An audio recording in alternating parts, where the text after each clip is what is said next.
Terima kasih Pak Louis, selamat malam teman-teman. Kita bersyukur boleh melanjutkan eh, studi dari kitab Roma ya, PA ini. Kita bersyukur untuk kesempatan ini, mari kita mulai dengan doa. Tuhan, terima kasih Engkau telah memberkati kami senantiasa. Kami bersyukur Tuhan dengan kekuatan, kesehatan yang Tuhan berikan di tengah-tengah cuaca dan di tengah situasi seperti sekarang ini. Kami bersyukur kami boleh diberi kesempatan untuk mempelajari firman-Mu. Kami tahu Tuhan firman-Mu adalah sumber kekuatan, sumber sukacita dan damai kami di tengah-tengah segala macam situasi. Kami berdoa biarlah pembahasan dari surat Roma pasal 14 sampai 15 malam hari ini boleh sungguh menjawab setiap pertanyaan, pergumulan, dan memberikan berkat Tuhan dalam kehidupan kami secara pribadi, keluarga, maupun gereja. Kami serahkan jam PA ini dari awal sampai akhir ke dalam tangan-Mu. Dalam nama Tuhan Yesus kami berdoa. Amin. Oke, saudara, kita sampai ke pasal-pasal terakhir ya. Berarti setelah pertemuan ini, pertemuan berikutnya adalah yang terakhir dari seluruh surat Roma ya, yang tanpa terasa kita sudah pelajari, renungkan, diskusikan selama hampir setahun ya. Di pasal-pasal terakhir ini, saudara sekalian, Paulus banyak berbicara mengenai hal-hal yang memang praktis. Dan khususnya sampai kepada bagian ini memang yang merupakan salah satu tujuan kenapa Paulus tulis surat Roma. Karena ada ketegangan antara dua kelompok jemaat. Satu latar belakang Yahudi, satu latar belakang non-Yahudi Yunani ya, yang adalah mayoritas. Bagaimana dua orang yang berbeda budaya, beda nilai, beda konsep bisa berada dalam satu gereja saling menghormati. Ya, bukannya bertempur, konflik ya, melemahkan gereja, tapi bersatu sambil menghormati keragaman latar belakang masing-masing. Saudara sekalian, pertama kita perlu melihat tentang realita tentang kehidupan gereja. Alasan kita bergereja itu adalah karena kita percaya ada kesatuan di tengah-tengah keragaman. Ya, artinya setiap kita datang dari latar belakang yang berbeda-beda, saudara sekalian, tapi kita percaya bahwa kita ini sama-sama datang untuk menyembah Tuhan Yesus karena iman kepada Tuhan Yesus yang kita saling mengasihi. Jadi itulah gereja ya. Jadi kalau gereja masing-masing bukan gereja ya, itu individu. Maka kita melihat misalnya dari Perjanjian Lama, Mazmur 133. Sungguh alangkah baiknya dan indahnya apabila saudara-saudara diam bersama dengan rukun. Jadi satu hal yang sangat memberikan kesaksian yang powerful ya tentang iman Kristen itu kalau anak-anak Tuhan bersatu, saling mengasihi. Ya, alangkah baik dan indahnya. Dan Yesus mengatakan, dunia akan tahu bahwa kamu adalah murid-muridku jikalau kamu saling mengasihi. Jadi unity ini penting loh ya, tanpa unity nggak ada gereja. Maka dalam belajar tentang doktrin gereja, saudara sekalian ya, ada beberapa poin. Salah satunya unity. Gereja sejati bersatu. Jemaat yang sejati bersatu. Apapun background-nya, begitu kan, bahasanya dan sebagainya. Tetapi saat yang sama, kita juga sadar dengan kita bergereja, dimanapun itu, kita tetap menemukan keanekaragaman. Ya, keanekaragaman. Orang tidak bisa berhenti menjadi etnisnya ketika dia masuk ke satu gereja. Ya kan? Orang tidak bisa berhenti berhenti dengan kebiasaan budayanya dan kesukaan makanannya dengan dia menjadi anggota satu gereja. Ya mungkin kesukaan makanannya berbeda. Dan itu merupakan satu realita bahwa di dalam gereja ada banyak masalah yang jatuh dalam area abu-abu. Maksudnya apa, saudara sekalian? Hal-hal yang Alkitab tidak bahas secara spesifik. Makanan apa yang boleh dimakan, ya? Sebaiknya seperti apa di gereja, begitu kan? Bagaimana kita berurusan misalnya dengan hal-hal yang tidak dibahas oleh Alkitab, ya, dan tidak bisa langsung dilihat benar salahnya menggunakan prinsip Alkitab. Misalnya, dulu ketika orang membawa Alkitab masih berupa buku, ada beberapa orang sudah mulai membuka Alkitab di handphone. Nah, itu kan bagaimana dilihat hitam putihnya. Waktu itu ada berusaha memang mengatakan, jangan dong. Ya, itu nanti kita menjadi distracting karena telepon itu kan nggak cuma lihat Alkitab, kita bisa cek message begitu ya, kita bisa lihat SMS, kita bisa browsing begitu kan. Itu tidak mendukung hikmat kita dalam beribadah begitu kan. Tapi kita tahu sekarang mayoritas orang 99,9% saudara sekalian yang saya alami menggunakan Alkitab di HP atau di tablet. Ya kan? Jadi no problem toh. Tapi pada waktu itu muncul, orang bingung bagaimana kita harus menyikapinya. Saya ingat ketika saya ke Belanda tahun 98, dikirim oleh sekolah dengan beberapa teman, kita berjumpa dengan pendeta-pendeta dari berbagai negara. Ya, ada satu orang rekan dari Korea Selatan berkata pada saya, kamu tahu nggak? Menurut saya pendeta pakai handphone itu nggak bagus. Wah, saya kaget, saudara, saya punya handphone begitu kan? Ya, nggak bagus. Itu menandakan kamu itu terlalu orientasi pada teknologi. Saya sangat, ya, 20 tahun lalu, saudara sekalian, lebih ya. Saya emang iya-iyakan, dia lebih senior dari saya. Saya pikir, salahnya apa pakai HP ya, pendeta ya? Tapi melewati waktu, saya yakin, ya, rekan hamba Tuhan tersebut sekarang sudah pakai HP mungkin lebih canggih dari saya. Ya, jadi ada hal-hal yang jatuh dalam area abu-abu. Nah, sikap kita bagaimana? Kalau area abu-abu, contoh zaman kita, metaverse. Ya, ada orang bilang ini ada metaverse church gini. Wah, mulai pro kontra. Oh, nggak bisa begitu. Gereja, nah, ada perdebatan. Ada yang setuju, ada yang nggak setuju. Alkitab bicara apa? Alkitab bicara tidak secara langsung, ya kan? Bisa nggak digali-gali terus? Saya yakin bisa, tapi sekarang belum sampai ke sana, ya kan? Misalnya ada juga seorang anak Tuhan, wah saya berinvest di satu metode namanya robot trading. Jadi kita tuh nggak usah pusing mikirin gini-gini, itu algoritma kerjakan sendiri, AI begitu ya. Boleh nggak? Ya kan? Apa itu uang orang? Bukan. Apa itu mencuri? Bukan. Oke. Tapi itu kan sepertinya malas ya. Mau untung cepat begitu ya. Apa seperti itu? Nah, MLM ada juga anak-anak Tuhan yang demikian kan. Ada yang berkata nggak boleh. Ya, itu beria-ria di atas penderitaan orang lain. Ada yang mengatakan salahnya apa? Hal-hal seperti ini belum tentu melewati 10 seminar, ya, studi Alkitab yang mendalam, belum tentu melahirkan jawaban yang tuntas, hitam putih. Bisa, tapi belum tentu. Tapi kita kan harus hidup bersama dalam masa-masa belum tentu ini kan, dalam area abu-abu. Sikap yang dewasa itu seperti apa, saudara sekalian sebagai gereja? Ya, sekarang kita belajar hal yang perlu dihindari dulu. Ya, yang pertama, jangan legalistik. Hindari ini. Oh, pokoknya semua kemajuan salah. Semua kemajuan itu dari iblis. Membuat manusia nina bobo, comfortable begitu ya. Nggak ada itu kita mesti tolak. Nah, ini adalah pendekatan sikap yang legalistik. Ya, jadi dengan kata lain punya semacam pandangan semua yang beda dengan tradisi itu pasti salah dan tidak spiritual. Saudara, sikap begini kan sulit bergereja. Ya kan? Apalagi dalam area yang abu-abu. Ya kan? Ini kita perlu hindari. Karena jemaat di Roma juga dinasihati oleh Paulus, jangan, nanti kita akan lihat, jangan punya sikap begini.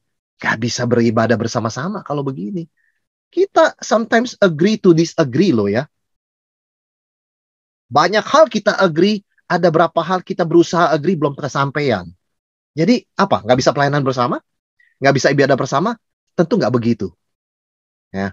Yang kedua, kita juga perlu menghindari sikap yang hedonistik. Wah, segala macam perkembangan, terima masukan tanpa evaluasi. Pokoknya yang paling akhir, yang paling kekinian is the best gitu ya. Jadi dengan kata lain sikap begini kan seperti menjadi budak dari tren terbaru ya. Seolah-olah dalam bahasa Inggris dikatakan reason is always decent. Ya kan? Nah, saudara sekalian, ini dua hal yang kita mau hindari. Oleh karena saya bicara soal area abu-abu. Kalau judi nggak perlu kita berdebat soal begini. Judi jelas salah. Mencuri jelas salah. Ya. Pornografi jelas salah. Obat terlarang salah. Ini kita bicara Roma 14:15, area abu-abu. Yang kita bilang salah juga nggak bisa bilang pasti salah. Kita bilang benar juga nggak bilang pasti benar. Nah, di sini kita perlu rendah hati, kata Paulus. Kita hindari sikap legalistik, kita hindari ekstrim satunya, hedonistik. Nah, jadi sikap kita bagaimana, saudara sekalian? Paulus memberikan beberapa prinsip ya di dalam Roma 14 sampai 15 ini. Yang pertama, sikap orang Kristen itu yang terutama haruslah charitable. Ya, charitable itu selalu terutama lebih dulu mengutamakan lihat sisi baiknya. Ya. Mungkin ada sisi jeleknya, tapi jangan terburu-buru ngelihat sisi jeleknya. Ya, kalau orang Jawa bilang ojo ke susu. Ya, loncat kepada yang jeleknya. Kita perlu charitable. Ya. Nah, di ayat 1 dan 4 ini, saudara sekalian, Paulus mengatakan ya, terimalah orang yang lemah dalam iman. Terimalah orang yang lemah imannya tanpa mempercakapkan pendapatnya. Orang punya opini. Oh, nggak boleh loh. Ya, nggak boleh begitu-begitu. Nah, terima dulu pendapatnya. Terima orang yang diterima ya, bukan pendapatnya, saudara sekalian ya. Terimalah, jangan tolak. Terimalah orang yang lemah imannya tanpa mempercakapkan pendapatnya. Yang seorang yakin bahwa ia boleh makan segala jenis makanan, tapi yang lemah imannya hanya makan sayur-sayuran. Ya, oh itu kok orangnya aneh ya. Hah, masa daging nggak boleh makan? Nah, jangan ke situ dulu, kata Paulus. Charitable. Terima orangnya. Ya, tanpa mendiskusikan setuju nggak setuju sama pandangannya. Saudara sekalian, ya. Orang lemah ini apa sih artinya sebetulnya? Orang lemah ini maksudnya masih terlalu sensitif soal tradisi, kebiasaan, dan sebagainya. Ya, saudara, misalnya ya soal makanan. Ada orang semua makan, termasuk makanan yang dianggap nggak boleh dimakan ya, seperti mengandung darah, begitu kan ya, dan sebagainya. Semua dimakan, ya kan? Misalnya ada orang tertentu suka makan makanan yang masih hidup. Sudah tahu ya, itu kalau nonton video mukbang itu ya, ada yang makan makanan masih hidup loh. Nah, ada orang berkata, ih kejam sekali. Itu kejam sekali ya. Binatang masih hidup kok dimakan begitu loh. Seolah-olah seperti fun begitu kan. Wah, rasanya fresh. Nah, saudara sekalian, ada orang punya pendapat begitu. Nggak boleh. Bukan soal dia nggak suka ya. Wah, itu nggak boleh. Nah, ada yang mengatakan juga hari tertentu itu, wah kita tetap harus ini. Khususnya dalam hal ini orang Yahudi. Menganggap hari Sabat, hari ketujuh itu nggak boleh kerja. Nggak boleh masak. Ya, udah Kristen, tapi mereka masih memelihara tradisi. Lah Paulus mengatakan kepada jemaat non-Yahudi apa? Jangan diserang soal itunya. Nanti gereja pecah. Memang dia dari background begitu. Terbiasa hari ketujuh itu nggak kerja, nggak masak, begitu ya. Dan juga ya nggak banyak melakukan kegiatan. Sedangkan kalian yang anggap semua hari sama, ibadahnya hari Minggu, begitu kan. Nggak pernah ada latar belakang Yahudi. Ya bagi kalian nggak apa-apa hari Sabtu mau ngapa-ngapain. Kan bahkan lebih enak kan mungkin libur gitu loh. Nah jangan mempercakapkan pendapatnya lebih dahulu. Ya. Yang kuat yaitu orang non-Yahudi yang bilang makanan semua boleh kok. Semua hari sama. Menerima yang lemah tanpa debat doktrin. Ya. Jadi Paulus minta kita jangan bilang begini kepada orang yang lemah imannya ya. Konsep kamu ini keliru masih. Ya. Kalau kamu udah Kristen, ya, kamu tuh nggak boleh pikirannya seperti itu. Sebab semua makanan sama. Selama kita doa dalam nama Yesus, semuanya halal, bisa dimakan. Nah, nanti orang beda tanggapannya, saudara sekalian. Beda tanggapannya. Ya. Sebaliknya, Paulus juga mengingatkan, yang lemah, jangan gampang menghakimi yang kuat. Jadi intinya apa? Orang harus mulai dengan sikap melihat sisi baiknya dulu. Bukan langsung lompat kepada perdebatan soal sisi jeleknya. Ya. Saudara sekalian, ada orang ya di sekolah teologi pernah bercerita ya, seorang dosen saya. Dia baru jadi orang Kristen ya. Di masa lalu dia nggak makan makanan tertentu. Oleh teman-teman yang Kristen dibully. Ya kan, mereka anggap bercanda begitu loh. lagi tidur itu disuguhkan makanan yang dulu dia nggak boleh makan. Ah, kamu kan sudah Kristen, makan ini nggak apa-apa. Aduh, dia sakit hati sekali, saudara sekalian. Dia katakan, saya detik itu saat saya mau kembali ke agama saya yang lama. Marah saya. Ya, mereka anggap doktrin saya ngawur. Kok udah jadi Kristen gitu masih nggak dimakan. Tapi ada kuasa Roh Kudus menahan dia, jangan. Nah, Paulus mengingatkan saudara sekalian, ya, lihat sisi baiknya lebih dahulu. Nggak ada orang punya doktrin sempurna. Ya, nggak ada. Kita semua dalam proses. Ada yang lebih dewasa, ada yang enggak. Tapi kita jangan buru-buru menghakimi. Baik yang lemah, jangan buru-buru menghakimi. Jangan menghakimi bahkan dikatakan ya. Yang kuat juga jangan meremehkan. Terima, acceptance. Lihat sisi baiknya lebih dahulu. Bukannya kita menutup mata kepada sisi lainnya, tapi first of all, yang paling pertama, lihat sisi baiknya. Dalam bahasa Inggrisnya, be charitable, ya, be generous, gitu ya. Jadi coba lihat sisi baiknya. Yang kedua, saudara sekalian, sikap orang Kristen itu bagaimana sih kepada hal-hal yang abu-abu? Lakukan segala sesuatu berdasarkan iman. Kalau kamu yakin hanya boleh makan sayur, ya sudah. Nggak apa-apa.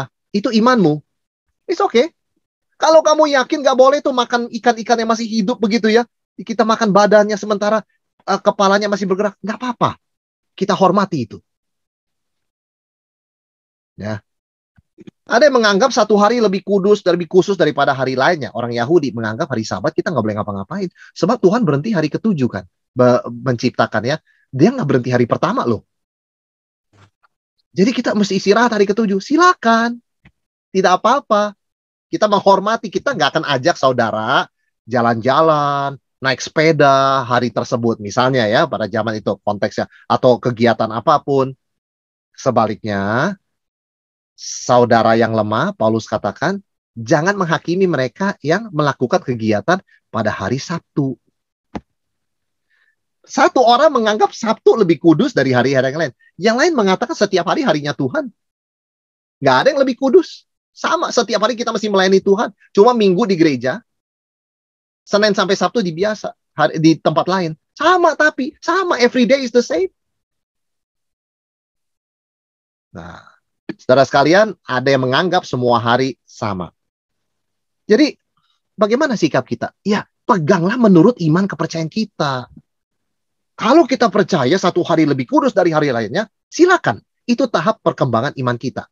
Kalau ada seorang mengatakan sama semua hari, ya khususnya mereka yang sudah belajar doktrin banyak, ya sama semua hari. Pegang itu, ya nggak usah terpengaruh oleh yang bilang satu hari lebih kudus. Sebaliknya yang bilang satu hari lebih kudus juga nggak perlu terpengaruh oleh orang yang bilang semua hari sama. Masing-masing lakukan berdasarkan iman pertanggungjawaban kepada Tuhan. Karena we do everything for Him, for the Lord. Ya, kita nggak lakukan buat orang lain loh. Kita nggak lakukan buat siapa. Kita lakukan buat Tuhan. Dari Tuhan kita terima upah, kepada Tuhan kita tanggung jawab, bukan kepada sesama kita.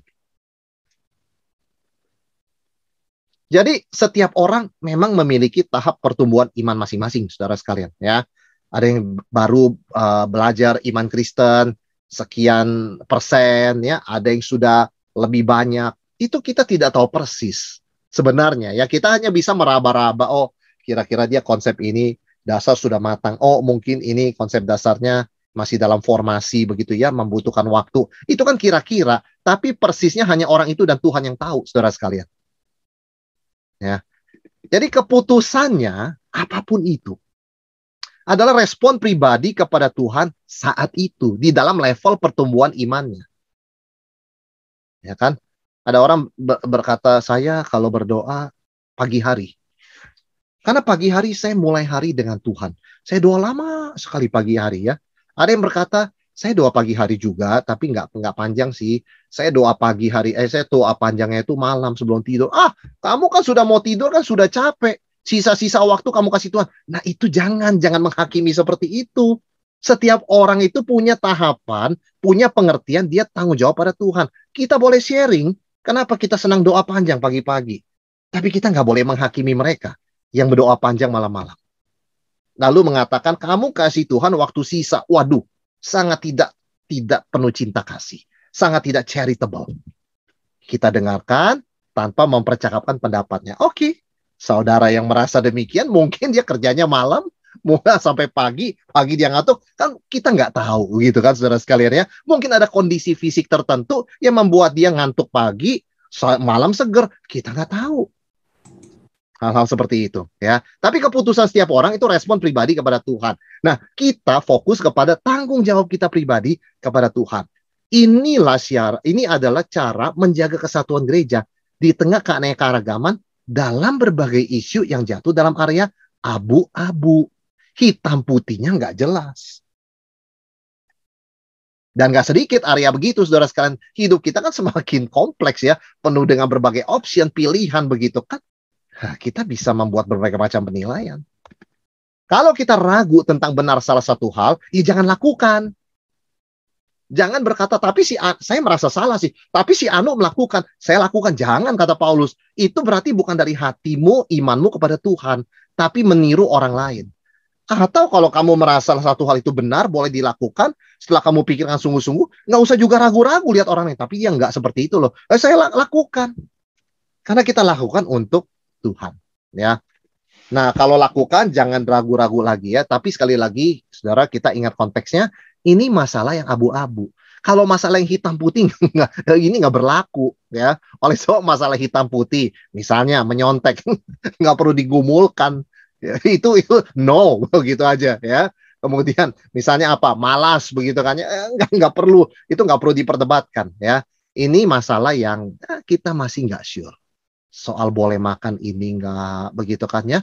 Soal apa yang Alkitab tidak katakan secara jelas begitu ya. Hal-hal berkaitan dengan teknologi, skema keuangan, cara investasi begitu kan ya. Kemudian juga beberapa aspek gaya hidup, pengeluaran. Boleh nggak saya kalau punya uang beli Gucci?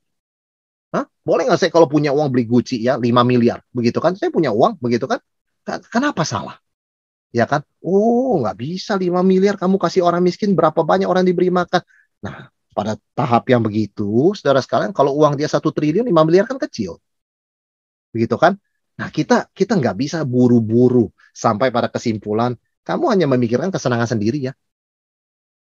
Tidak pikirkan 5 miliar itu bisa dipakai untuk, nah, kita belum sampai ke sana. Kita jangan buru-buru sampai ke sana penghakiman. Karena orang tersebut melakukan boleh nggak boleh, pribadi kepada Tuhan. Itu tanggung jawab dia.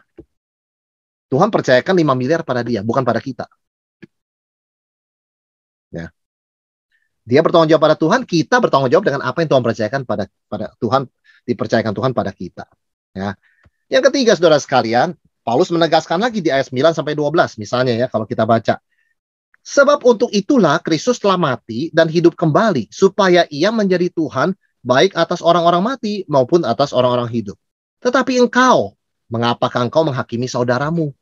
Atau mengapakah engkau menghina saudaramu? Sebab kita semua harus menghadap takhta pengadilan Allah. Karena ada tertulis, demi aku hidup, demikianlah firman Tuhan, semua orang akan bertukuk lutut di hadapanku, dan semua orang akan memuliakan Allah. Demikianlah setiap orang di antara kita akan memberi pertanggungan jawab tentang dirinya sendiri kepada Allah. Ini poinnya.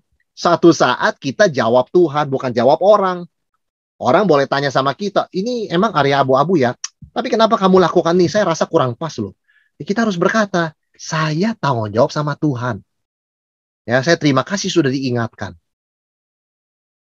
Jadi Paulus mau mengatakan apa? Ada area-area di mana pada akhirnya kita mesti menyerahkan diri kita dan orang lain secara individu kepada Tuhan. Ya, lakukan sesuai hati nurani masing-masing. Bukan melihat, mengomentari, atau menghakimi orang lain.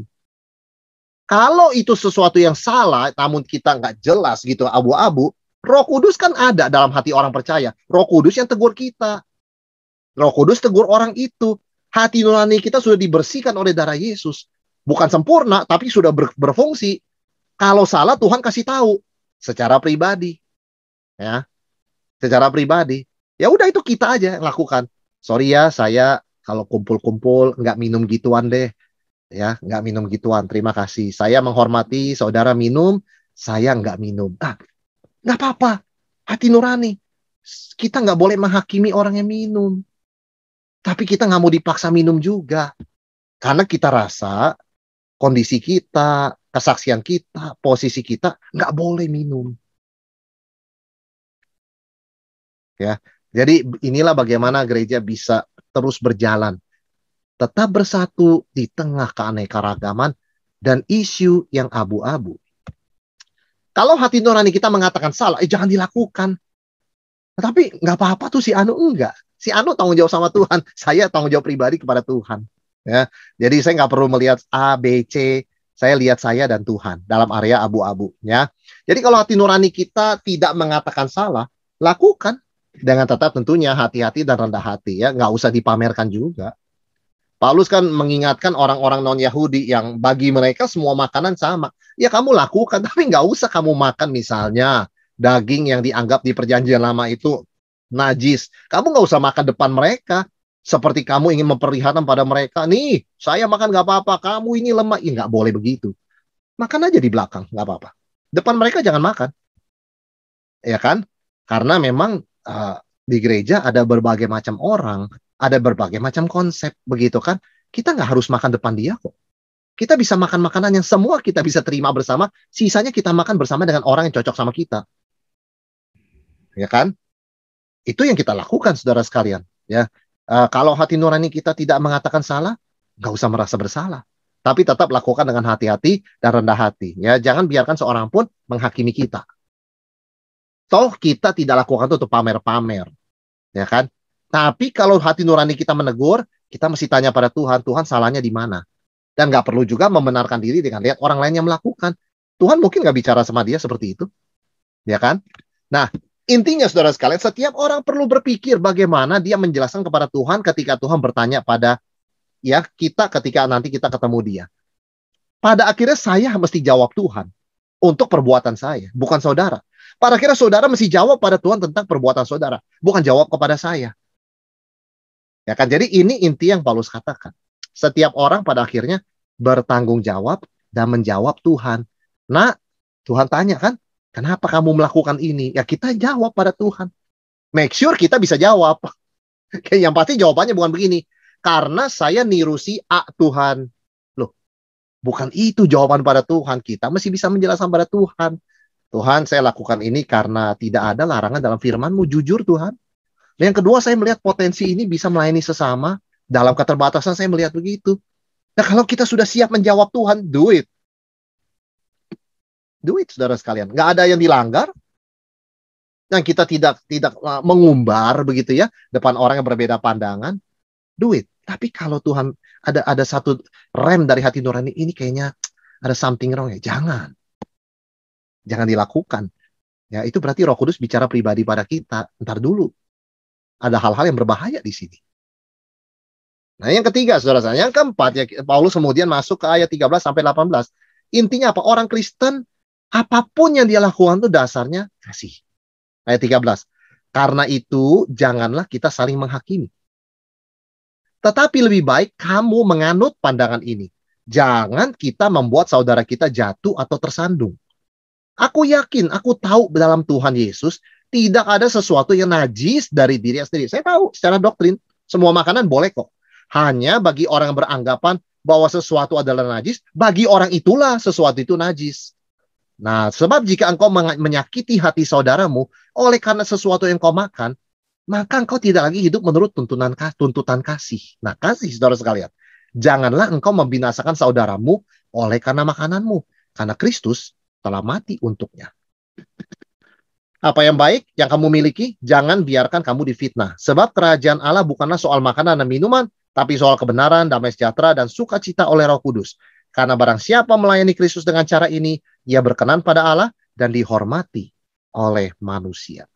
Saudara, apa yang Paulus katakan di ayat-ayat ini? Apa hal yang oke buat kita, tapi belum tentu oke buat orang yang lemah imannya. Ada hal-hal seperti itu. Kalau di konteks jemaat Roma bicara soal makanan, buat orang Yahudi kan nggak boleh makan babi. Ya kan? Nggak boleh, saudara sekalian. Buat orang Yahudi tidak boleh makan makanan yang mengandung darah. Buat orang non-Yahudi, emang Yesus ada melarang makanan? ini makanan yang boleh, ini nggak boleh, nggak ada. Itu cuma kesepakatan. Pada dirinya, kata Paulus, semua diciptakan Tuhan, mana ada yang najis. Tuhan Maha Kudus menciptakan babi, menciptakan tumbuhan, menciptakan berbagai binatang. Yang bisa dimakan, tidak ada yang najis.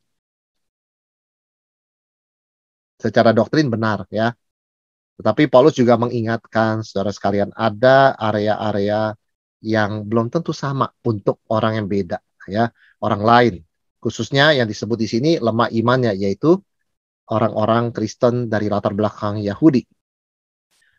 Paulus mengatakan kadang situasinya kita mesti memilih antara kasih kepada mereka atau hak kebebasanku. Itu pilihannya.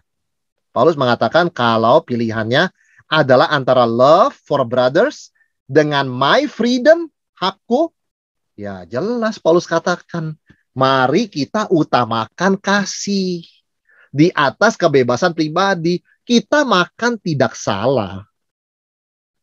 Tapi jangan sengaja makan untuk menyandung saudara kita, membuktikan kebenaran doktrin dan kehebatan pengetahuan rohani kita. Bahwa itu nggak apa-apa makan makanan seperti itu. Karena kalau kita bertindak demikian, bukan lagi dari cinta kasih, tapi dari tinggi hati. Saya lebih tahu dari kamu. Kamu masih belajar dari saya. Nah ini.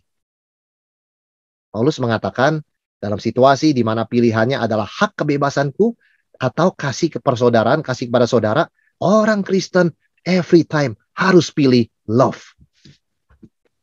Bukan gak ada freedom, ada di belakang lakukannya. Jangan di gereja, saudara sekalian ya. Di belakang dengan orang-orang yang sama, yang oke makan makanan itu nggak apa-apa, ya kan? Jangan di depan. Karena ini masalah kasih. Masalah kasih, saudara sekalian. Kasih itu tugas atau kewajiban. Kebebasan, hak istimewa yang Tuhan kasih. Sebagai warga negara pun kita diberitahu oleh pemerintah, utamakan kewajiban. Bukan hak, ya. Apalagi sebagai orang Kristen, dengan hukum kasih, wah kita mengerti sekali. Kasih itu di atas segala-galanya. Kalau saya bisa membatasi hak kebebasan saya demi mengasihi saudara saya akan lakukan itu. Karena kasih is the best. Freedom itu anugerah Tuhan, tapi kasih kewajiban saya. Anugerah Tuhan juga, tapi kewajiban saya mengasihi Tuhan dan mengasihi sesama saya, khususnya saudara seiman yang baginya Kristus telah mati. Maka kita mendahulukan kewajiban, saudara sekalian ya. Nggak ada question itu. Nggak ada perdebatan dalam hal ini sama sekali. Kasih mengutamakan pertumbuhan iman saudaranya, bukan, maaf salah cetak ya, kebenaran pribadinya, ya, bukan masalah benar salah. Saudara, kadang masalah di gereja itu, masalah hubungan saudara seiman itu, nggak bisa dengan simpel dikatakan siapa benar, siapa salah. Kita hanya bertanya begini, ini membangun atau tidak? Ya, ini membangun atau tidak? Dan Paulus mengingatkan, setiap kita harus juga memperhatikan pertumbuhan iman saudaranya. Apakah ini menolong dia? Apakah ini membangun dia? Ya kan? Itu juga harus menjadi pertimbangan di samping, kenapa saya nggak boleh cerita sama dia? Boleh. Boleh. Tapi kalau cerita kepada dia, kira-kira dia bisa secara ini nggak ya? Secara mengerti dengan baik nggak ya? Atau bisa salah mengerti? Ya mungkin kalau kemungkinan bisa salah mengerti, jangan, nanti dia akan jadi bingung, kok gereja kayak begini, orang kayak begini. Kita cari orang lain. Cerita kepada yang memang imannya ya lebih siap ya menerima sharing-sharing kita, saudara sekalian. Jadi kita masih memperhatikan sebelum kita menceritakan sesuatu, berbuat sesuatu begitu kan, bagi saudara ini bagaimana efeknya. Ya kan? Ya kalau dia orang Kristen yang sudah matang, sudah dewasa dan sudah makan asam garam lah begitu ya istilahnya. Ya oke, dia tidak akan salah mengerti. Tapi kalau orang Kristen baru jangan. Ya kan? Wah, misalnya kita senang bicara soal apa? Wah, doktrin pilihan predestinasi. Tapi kalau bagi saudara yang baru percaya, jangan diajak bicara soal begitu. Atau orang yang cuma dengar-dengar begitu ya, belum jelas begitu, dia orang percaya, jangan. Pembicaraan ini pembicaraan keluarga yang sangat intim ya, tentang rahasia kedaulatan Tuhan. orang yang belum betul-betul in dengan family of God itu, atau belum lama jadi anggota keluarga kerajaan Allah itu, jangan dibawa topik beginian. Nanti bisa menyandung dia, kok Tuhan kayak begitu, pilih kasih. Nah, salah mengerti, saudara sekalian. Ya, jadi sebelum kita membicarakan melakukan apa-apa, mari kita tanya di hadapan Tuhan, ya Tuhan, apakah ini akan membangun orang ini ya? Maksudnya apakah orang ini bisa menghandle-nya dan tetap dewasa begitu kan ya? Atau dia bisa salah mengerti? Tuhan kasih tahu saya, Tuhan ingatkan saya, berikan saya hikmat bisa menilai, saudara sekalian. Dan Paulus mengingatkan jangan demi hak kebebasan pribadi, apa yang baik dianggap menjadi jahat dan merusak kesaksian Kristen kita. Ya kan, misalnya tadi ya masalah orang Yahudi tidak makan daging babi misalnya begitu kan. Orang non Yahudi makan, ya kan? Lah jadi kalau konsumsi di gereja masaknya apa? Oh, orang Yahudi kan kamu nggak boleh doktrinnya kayak begitu. Kita mayoritas, kamu minoritas. Nggak bisa, kita mau masak babi, kamu ikut. Nggak mau yang nggak usah makan. Waduh, Paulus mengatakan, ini tidak membangun kesatuan tubuh Kristus. Kita tahu mayoritas kita non-Yahudi tahu nggak apa-apa makan daging babi. Tapi ada sekelompok saudara kita nggak sedikit juga orangnya, meskipun lebih sedikit begitu ya, yang datang dari background perjanjian lama. Yang melarang makanan seperti itu. Jadi bagaimana kita kalau konsumsi? Kita cari daging sapi aja. Kita masak ayam saja. Kenapa? Worth it nggak gereja pecah demi daging babi? Oh, nggak worth it, Pak. Gereja itu masih bersatu melawan itu kan ajaran sesat, bersatu di tengah penganiayaan, bersatu di tengah Injil. Masa gara-gara daging babi kita berpecah bikin sinode baru? Nah, itu loh. Jadi ini ya, hal yang baik itu kan baik sebenarnya makan, misalnya makan ya pork gitu ya, bacon begitu kan baik-baik aja, sehat kok, betul saudara sekalian, dalam banyak kasus oke. Tapi jangan sampai karena itu jadi kontroversi, lalu kemudian timbul satu stigma, wah itu jahat itu, ya orang-orang Kristen tuh jahat. Padahal nggak apa-apa saudara sekalian. Tapi ketika yang diutamakan itu my freedom, bukannya love, kasih kepada persaudaraan seiman, yang good bisa difitnah jadi evil. Sayang kan? Daging babi itu bagus loh. Kenapa difitnah jahat? Nah, karena ada sekelompok orang pada waktu itu yang tidak dengan matang menyatakan kebebasannya. Mereka seharusnya ya jangan sengaja begitu ya, lagi konsumsi masak yang orang sebagian saudara seiman dari background Yahudi tidak makan. Ya kan? Waktu saya pelayanan di Amerika juga kita sedikit ada masalah, meskipun bukan masalah benar salah ya, ini masalah abu-abu. Mayoritas anak muda kan nggak bisa makan nasi bakmoy, begitu kan? Nggak bisa makan nasi bakmoy. Lahir di Amerika nasi bakmoy itu apa? Nggak tahu begitu kan? Taunya burger sama fries. Nah, apa yang kita lakukan? Tapi kalau kita sediakan burger, orang tua nggak bisa makan. Aduh, malas juga ya. Habis gereja kita pulang saja lah. Daging keras-keras begitu kan, susah ngunyahnya.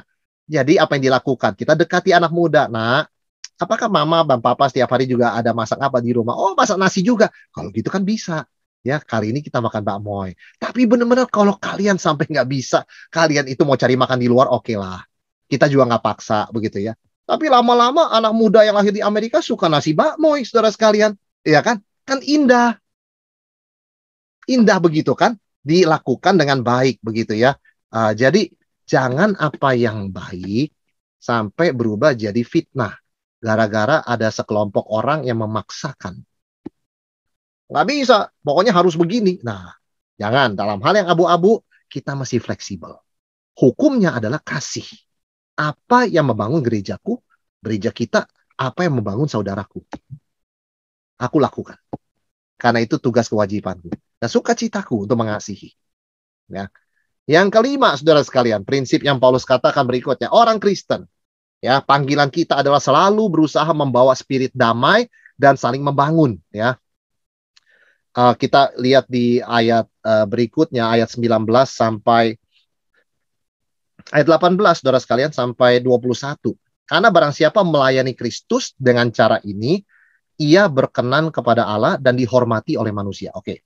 Ayat 19. Sebab itu, marilah kita mengejar apa yang mendatangkan damai sejahtera dan yang berguna untuk saling membangun. Ya, jadi dengan kata lain, kalau itu menimbulkan polemik, perdebatan, labeling, oh liberal, oh liberal ini, atau saling menghakimi, jangan. Hindari hal tersebut. Kalau mau ke sekolah teologi, nah itu boleh. Sekolah teologi boleh debat, waduh tidak setuju dengan dosen. Nah itu ada sekolah teologi. Di gereja, gereja bukan sekolah teologi, ya. Jadi label-label ini itu ya, polemik, perdebatan, saling menghakimi, hindari. Ya, misalnya ada saudara bertanya begitu kan, Pak, ini apa sih soal predestinasi ini, saya nggak setuju gini gini gini gini. Pada satu titik saudara harus berhenti ya, bertanya, karena itu menjadi perdebatan. Saudara cari sekolah teologi, tanya di situ sepuasnya, ya kan? Baca buku apa ini, nah silakan. Ya, jadi ada tempatnya. Uh, kita tidak bisa mengubah gereja menjadi kelas teologi di mana kita berdebat. Ya, kita boleh diskusi, bawa aneka macam pandangan begitu kan. Tapi pada akhirnya ketika itu area yang abu-abu, ya kita melihat sisi baiknya dan menahan sikap menghakimi. Ya, apalagi jatuh ke dalam perdebatan, saudara sekalian. Apalagi melabelkan kalau yang umur 30 ke bawah di gereja itu liberal semuanya. Liberal itu. Nah, jangan pakaikan label. Ya, jangan pakai label, saudara sekalian. Liberal, oh ini apa? Aliran-aliran ini macam ini, ya. Kemudian ini pemberontak. Waduh, hindari itu dalam gereja. Tidak tahu tata krama, ya. Nah, itu label-label begitu nggak ada cinta kasih. Ya, saudara kita yang baginya Kristus mati itu dilabelkan oleh Tuhan anakku. Masa kita tempelin label liberal? Bukan saya katakan nggak boleh bilang ada orang pandangan liberal, ada. Tetapi jangan menyerang pribadi, saudara sekalian, ya, melabelkan ini orangnya liberal. Apalagi ya hal-hal yang abu-abu. Beda kalau seorang yang sudah lama di gereja, dia bilang, Yesus bukan Tuhan. Yesus itu cuma manusia. Wah, kalau itu lain ceritanya. Itu pun kita mengatakan apa? Saudara salah. Saudara tidak sesuai dengan Alkitab. Ini bukan masalah abu-abu lagi. Tapi itu pun jangan buru-buru labelin orang. Kasih dia kesempatan bertobat. Orang kalau sudah dilabelin, dia jadi loh. Seorang tua ya melabelkan anaknya. Aku punya 2 anak. Anak ke satu nurut, kedua pemberontak. Aduh, saudara sekalian, anak kedua betulan jadi pemberontak. Sudah distigmakan label itu. Percuma, aku sama papa sama mama aku berbaik hati tetap dibilang pemberontak. Aku sekalian berontak. Nah, labeling itu tidak ada cinta kasih. Bahkan di dalam keluarga, apalagi dalam keluarga Tuhan. Ya, yang bagi saudara seiman ini Yesus mati. Jangan dikasih label-label begitu. Saudara sekalian pegang keyakinan masing-masing di hadapan Tuhan. Ya, ini sekali lagi untuk area abu-abu, ya, bukan area yang sudah jelas ya. Kalau ada hal yang kita yakini, oke, kita tahu ada orang pandangan beda, lakukan tanpa publikasikan. Paulus katakan ya, misalnya ayat yang ke-20, janganlah engkau merusakkan pekerjaan Allah oleh karena makanan. Segala sesuatu adalah suci. Tapi celakalah orang jika oleh makanannya orang lain tersandung. Nah, baiklah engkau jangan makan daging atau minum anggur atau sesuatu yang menjadi batu sandungan untuk saudaramu. Berpeganglah pada keyakinan yang engkau miliki itu, ayat 22. Bagi dirimu sendiri di hadapan Allah. Berbahagialah dia yang tidak menghukum dirinya dalam apa yang dianggapnya baik untuk dilakukan. Jadi lakukan saja, saudara sekalian. Ya, di dalam bagi dirimu di hadapan Allah. Jadi do it. Kalau saudara yakin area abu-abu ini nggak masalah, saya lakukan. Ya. Dan nggak usah broadcasting di Instagram begitu kan. Nih saya berbau ini. Nggak perlu juga, saudara sekalian. Ya kan? Kalau nggak perlu begitu kan. Kita juga memikirkan ya apa efeknya begitu loh. Kecuali ditanya begitu ya, baru kita menjelaskan, saudara sekalian. Lakukan dengan iman selama tidak melawan hati nurani. Ya kan? Kalau memaksa melakukan against hati nurani, nah itu menjadi dosa. Karena Roh Kudus sudah bicara kepada kita kan, jangan, untuk kamu jangan. Ini memerlukan pengakuan dan pertobatan. Ya kan? Misalnya saudara sekalian ada seorang yang bekerja ya mengerjakan satu mesin. Beberapa dari mesin tersebut ternyata digunakan di kasino. Kita ngomong apa? Kamu berdosa. Sebab mesin yang kamu bikin dibeli sama kasino. Berarti secara nggak langsung kamu mendukung perjudian. Wah, dia bingung saudara sekalian. Saya belajar matematika, bikin algoritma. Saya nggak ada maksud nyuruh orang berjudi. Ya kalau orang beli barangnya pakai buat judi, ya, ya masa salah saya begitu kan? Nah, saudara sekalian, kalau dia merasa bekerja di situ nggak apa-apa begitu kan ya, ya sudah itu urusan dia sama Tuhan. Tapi kalau buat kita nggak boleh, jangan. Wah, iya, saya merasa salah loh kerja kayak begitu. Tapi si Anu nggak apa-apa tuh. Ah, saya juga nggak apa-apa dah. Nah, jangan. Kalau Tuhan juga kasih tahu kita, jangan. Jangan. Kamu nggak bisa mendukung gituan. Kita lakukan pribadi. Jangan. Ya. Kalau kita sudah bicara dengan saudara kita yang melakukan, menurut saya nggak apa-apa ya. Saya nggak melakukan perjudian kok. Saya nggak ada niat apa-apa. Yakin kamu begitu? Ya. Oke, kita menghormati. Nanti masing-masing orang bertanggung jawab pada Tuhan. Apakah dia berkata benar atau tidak. Ya kan? Tapi dalam kehidupan bereja, bawalah segala satu yang mendatangkan damai dan saling membangun, saudara sekalian. Ya. Yang keenam, orang Kristen, mulai masuk pasal yang ke-15, saudara sekalian, Paulus mengatakan, orang Kristen perlu memperhatikan perasaan dan konsep saudara seiman yang lemah imannya. 15 ayat 1 mengatakan apa? Kita yang kuat wajib menanggung kelemahan orang yang tidak kuat. Dan jangan kita mencari kesenangan kita sendiri. Wajib ya. Wajib saudara sekalian. Setiap orang di antara kita harus mencari kesenangan sesama kita demi kebaikannya untuk membangunnya. Karena Kristus juga tidak mencari kesenangannya sendiri, tapi seperti ada tertulis, kata-kata cercaan mereka yang mencerca engkau telah mengenai aku. Saudara sekalian, kita ikut merasakan ya kekecewaan atau kesedihan saudara seiman kita yang lemah. Sedapat mungkin jangan kita membuat mereka sedih. Kita bukan hidup menyenangkan manusia ya, tetapi kita jangan sengaja menciptakan kekecewaan atau kesedihan saudara kita. Karena ayat 2 mengatakan setiap orang di antara kita harus mencari kesenangan sesama kita. Demi kebaikannya. Untuk membangunnya. Dia bagaimana bisa dibangun kalau hatinya dilukai dengan perkataan kita. Cara kita menyampaikan itu mencerminkan cinta kasih kita. Paulus mengatakan berbicaralah, speak the truth in love. Dalam cinta kasih.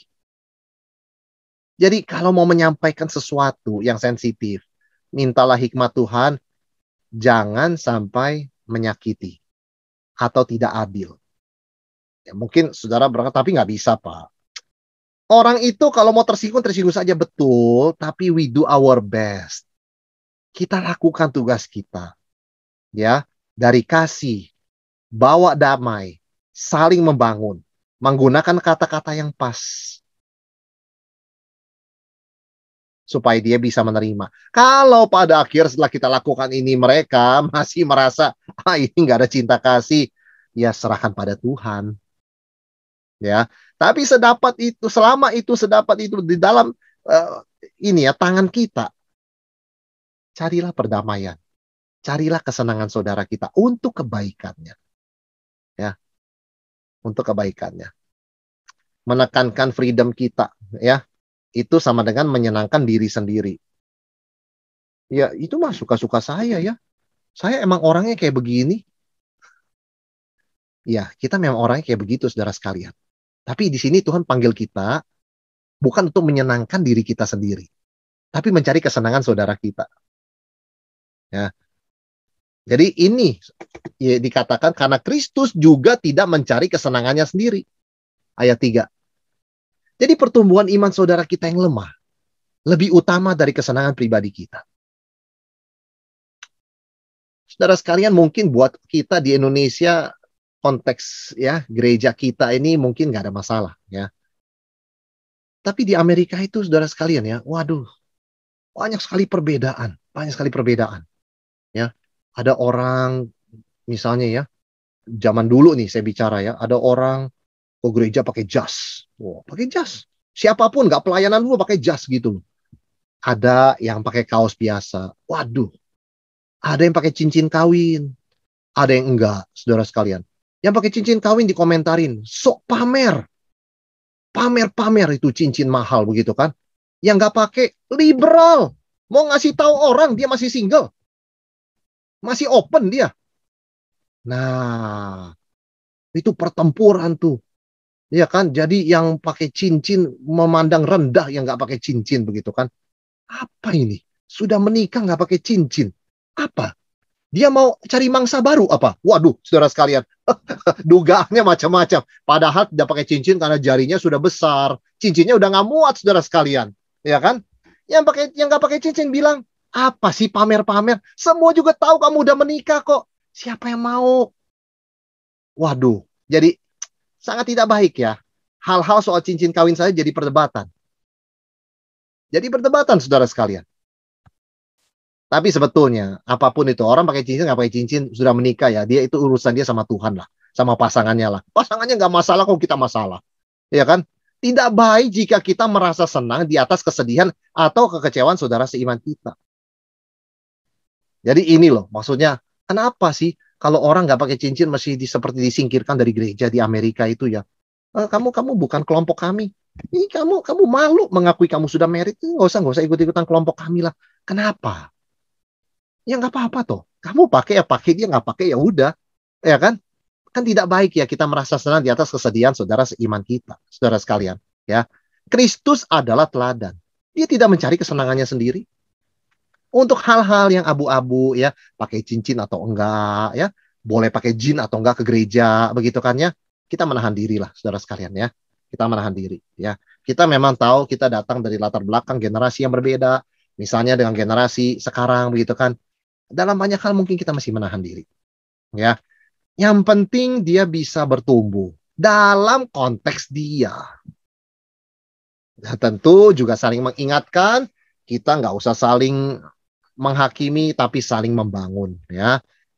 Apapun perbedaan dalam area abu-abu ini ya. Baik itu pakai cincin nggak pakai cincin, pakai anting nggak pakai anting, begitu kan saudara sekalian ya. Baca Alkitab di HP atau baca Alkitab dalam bentuk buku ya pada zaman sebelum ini ya. Jadi ini yang Paulus katakan, kita perlu memperhatikan akan pertumbuhan iman saudara kita supaya hatinya itu di gereja senang. At home ya, mencari kesenangan saudara kita. Jangan dia datang ke gereja merasa dihakimi, ditolak ya, dipandang remeh begitu kan, dianggap seperti orang terpinggirkan dari masyarakat ya, outcast. Nah, maka saudara sekalian, Paulus kemudian nyatakan ya bagian yang sampai ayat yang ke-6 ya. Ayat yang ke-7 sebetulnya. Sebab segala sesuatu yang ditulis dahulu telah ditulis untuk menjadi pelajaran bagi kita, supaya kita teguh berpegang pada pengharapan oleh ketekunan dan penghiburan dari kitab suci. Semoga Allah yang adalah sumber ketekunan dan penghiburan mengaruniakan kerukunan kepada kamu sesuai dengan kehendak Kristus Yesus. Sehingga dengan satu hati dan satu suara kamu memuliakan Allah dan Bapa Tuhan kita Yesus Kristus. Jadi orang Kristen dipanggil, saudara sekalian, untuk tetap growing ya di dalam kesehatian ya, dan juga di dalam satu suara ya, di tengah keragaman kita. Rukun istilah yang dipakai ya, mengaruniakan. Saudara sekalian, kesatuan itu adalah anugerah Tuhan, bukan pencapaian manusia. Karena dikatakan semoga Allah yang sumber damai sejahtera mengaruniakan kerukunan. Jadi kalau kita bisa rukun bersama, itu anugerah Tuhan buat gereja itu loh. Wah, kita bisa ketawa-tawa, kita bisa bersenda gurau. Jangan dikira, ini biasa ya kita kalau ketemu bisa bersenda gurau. Bukan, itu anugerah Tuhan. Berapa banyak anak-anak Tuhan satu gereja nggak bisa begitu. Jadi selama kita bisa, marilah kita ya rukun. Sesuai ini kehendak Kristus Yesus. Kesatuan itu pemberian Tuhan, bukan pencapaian kita. Wah, saya dengan teknik saya, metode saya, dan kepribadian saya bisa mempersatukan. Enggak ada. Kesatuan itu adalah pemberian Tuhan. Ya, bukan karena karisma manusia. Karisma manusia nampaknya bisa mempersatukan, tapi ujungnya memecah belah. Karena ada yang pro, ada yang kontra. Kalau manusia, kalau Tuhan Yesus nggak ada yang kontra. Pasti semua pro. Ya, jadi kesatuan kita bukan karena karisma manusia, tapi karena anugerah Tuhan. Nah, tapi tugas kita adalah setelah kita diberikan karunia kesatuan, menjaga kesatuan kerukunan ini. Ini sangat precious. Saya ingat ya, kalau orang yang sudah lanjut usia, saya perhatikan ya, ketika anak mereka berkumpul begitu ya, mereka tidak banyak bicara, mereka senyum-senyum sendiri, saudara sekalian. Kenapa? Senang mereka hati mereka melihat anak-anak, cucu-cucu berkumpul bersama, harmoni satu sama lain, bercanda-bercanda, ya saling mengejek dan sebagainya, bercanda begitu ya. Saya melihat mereka sangat bersuka cita. Mereka nggak perlu bicara apa-apa. Saya kira itu mewakili hati Bapak kita di sorga ya. Kita yang mungkin sudah jadi orang tua, yang punya lebih dari satu anak, yang anak kita rukun, kita bicara sama ya mungkin suami, istri kita aja, kita pasti tersenyum mengatakan, mereka saling menikmati satu dengan yang lainnya dalam persaudaraan ini. Kita yang sudah diberikan Tuhan cucu ya, menjadi punya cucu atau punya buyut, saya yakin kita juga merasakan hal yang sama. Memang kita tahu berbeda-beda, anak-anak itu, cucu-cucu itu berbeda sifatnya, konteks hidupnya berbeda, level pendidikannya berbeda. Tapi ketika mereka kumpul dan bisa bercanda bersama-sama, tidak ada ucapan syukur yang lebih besar dari itu. Sungguh alangkah indah dan baiknya jika saudara seiman hidup dalam kesatuan, kerukunan. Ya. Saudara sekalian, inilah yang Paulus katakan dalam Roma 14-15 bagian yang pertama. Ya. Sebelum nanti kita masuk kepada 2 minggu lagi ya, Roma 15 dan penutup Roma 16. Oke, sekarang sharing material kita sampai di sini. Saya persilakan, saya kembalikan kepada Pak Luis untuk memandu kita ya di sesi berikutnya.